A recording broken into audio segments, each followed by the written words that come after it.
Halo semuanya, pada video ini saya akan menjelaskan mengenai salah satu kelas modifier baru yang mulai ada sejak NAT3, yaitu final. Meskipun namanya sama-sama final, namun kelas modifier final ini tidak sama dengan keyword final yang kita gunakan pada sebuah variabel ya. Jika kalian ingin mempelajari mengenai keyword final yang digunakan pada variabel, kalian dapat mempelajarinya pada video final dan cons di dalam playlist PBO Dart saya. Link saya berikan di deskripsi ya. Sekarang kita kembali lagi. Kelas modifier final kita gunakan untuk menandakan agar sebuah kelas tidak dapat di-extend sebagai parent ataupun diimplement sebagai sebuah interface dari luar library atau file tempat kita mendefinisikan kelas tersebut. Kita buat contohnya ya. Di sini saya buat person.dart.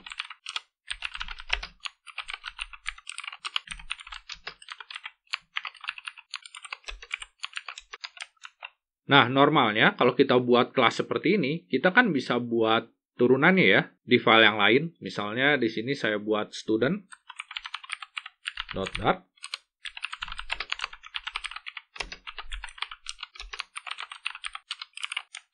Save. Nah, ini ada student turunan dari person. Jadi normalnya kita bisa seperti ini. Dengan demikian, kita bisa menggunakan say hello pada objek student. Di sini saya buat person sama dengan student. Person say hello, keluar hello. Nah, permasalahannya adalah kelas student ini bisa mengoverride metode say hello dari person. Ya, kita coba di sini. Saya ganti menjadi hello, I am a student. Lalu saya jalankan. Nah, keluarnya jadi hello, I am a student. Jadi, say hello yang tadinya udah kita buat di person, ini tuh bisa berubah menjadi sesuatu yang lain karena di-override oleh kelas turunannya. Oleh karena itu, kalau kita ingin mempunyai kelas atau sekumpulan kelas yang tidak bisa dibuat turunannya atau diimplement dari luar library kita atau dari luar file yang kita buat, kita bisa kenakan kelas modifier final. Contohnya di sini, person-nya saya buat jadi final class. Begitu saya berikan kelas modifier final menjadi final class seperti ini, maka kelas person sudah tidak bisa lagi di-extend atau di-implement dari luar file ini. Ya, jadi si student ini jadi error tuh. Ya, kita baca, class person cannot be extended outside of its library because it's a final class. Dengan demikian, dapat dipastikan tidak akan ada kelas turunan dari person di luar dari file person.dart ini. Ya, jadi kalau kita ingin membuat turunan dari person ini gimana? Ya, kita buatnya di dalam kelas tersebut. Seperti ini. Nah, karena si kelas person ini sudah dibuat final class, maka si student ini juga sama. Harus diberikan batasan agar tidak dapat diimplement atau di-extend dari luar library ini. Ya, karena kalau enggak ya jadi sama lagi ya. Turunan dari student, terus akhirnya bisa di-override lagi.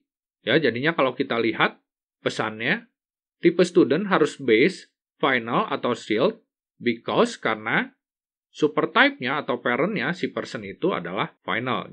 Jadi si kelas student ini harus base class, final class, atau sealed class. Base class sama sealed class nanti akan saya bahas di video yang terpisah, jadi sekarang kita pakai final aja ya.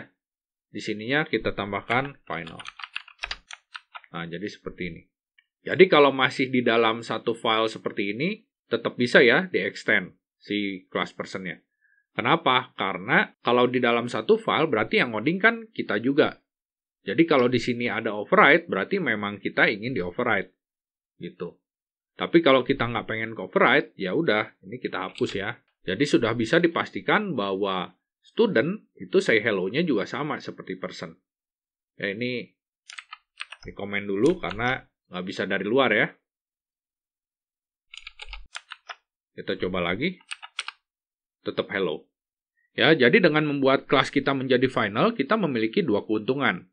Yaitu kita dapat melakukan perubahan-perubahan pada library kita dengan aman. Itu karena kita dapat yakin bahwa tidak ada kelas lain di luar library yang menjadi turunan dari kelas kita atau yang mengimplement kelas kita. Ya, jadinya kita bisa tenang ya. Kita ubah-ubah si person ini, ya nggak akan ada kelas lain yang dibuat oleh rekan kita atau orang lain yang menggunakan person ini yang terpengaruh.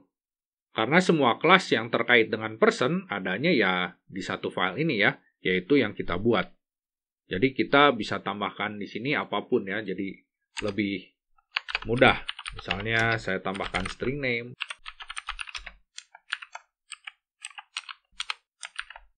Tuh, nggak ada yang terpengaruh ya, selain kelas-kelas yang ada di dalam file person.dart. Karena di student.dart ini kita nggak bisa buat ya, kelas lain yang extend person atau implement person.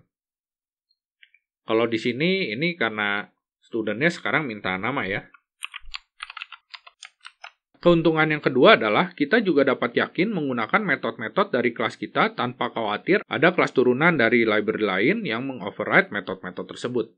Jadi kita tidak perlu khawatir bahwa ada say hello yang isinya itu di luar perkiraan kita ya, karena semuanya itu sesuai dengan yang kita buat di sini. Kalau di sini di override, ya berarti emang ke override. Tapi kalau misalnya enggak, ya berarti udah pasti keluarnya hello. Jadi nggak mungkin tiba-tiba keluarnya sesuatu yang tidak kita duga. Ya ini kalau dijalankan pasti keluarnya hello. Seperti itu. Oke, jadi seperti ini ya pembahasan saya mengenai class modifier final. Semoga bermanfaat. Terima kasih sudah menonton. Sampai jumpa.